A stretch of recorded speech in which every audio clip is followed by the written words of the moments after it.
Naomba ofisi ya CDF muweze kutazama hiyo video jinsi maji yameweza kuharibu shule, na tunaomba kama ikiwezekana muweze kuchukua hatua ya haraka ili kuokoa shule ya Gwikonge Primary.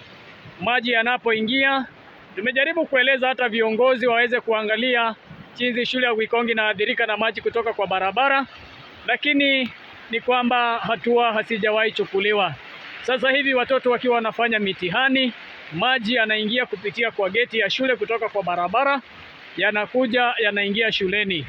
Nikiwa mwenyekiti wa hii shule, mnapotazama hayo maji yanaonyesha jinsi ambavyo yanaingia na yanaathiri shule kwa kiwango kikubwa. Kwa hivyo tulikuwa tunaomba mheshimiwa mbunge wa Kuria West, kama ikiwezekana unaweza ukaangalia hayo maji jinsi yanavyoingia shuleni, yanaingia kwa hali kubwa kabisa, ambapo tulikuwa tunahitaji msaada mkubwa wa kuweza kusaidia shule ya Gwikonge, kwa sababu tumejaribu kuongea lakini ni kama hatupokee msaada wowote. Hayo maji yanakuja yanaingia shuleni, yanaathiri shule, barabara yote. Maji yanapotoka kule juu yanakuja yanaingia shuleni.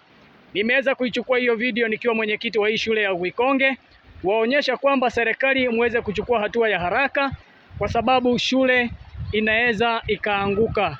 Tumejaribu kueleza serikali kwamba iweze kusaidia shule kwa ajili ya emergency, kwa sababu mitaro yote yenye ilikuwa inapeleka maji nje, maji yanaingia shuleni. Jinsi mnavyoangalia hayo maji yanaingia, yanaingia kwa madarasa. Kwa hivyo nilikuwa naomba fund manager, CDF yote mahali mlipo, muweze kuchukua hatua ya haraka kwa ajili ya kuisaidia shule ya Gwikonge. Mnapotazama hayo maji jinsi yanavyoingia, yanawaonyesha kabisa ya kwamba yanaleta shida kwa shule. Asante sana mnapoitazama hiyo video.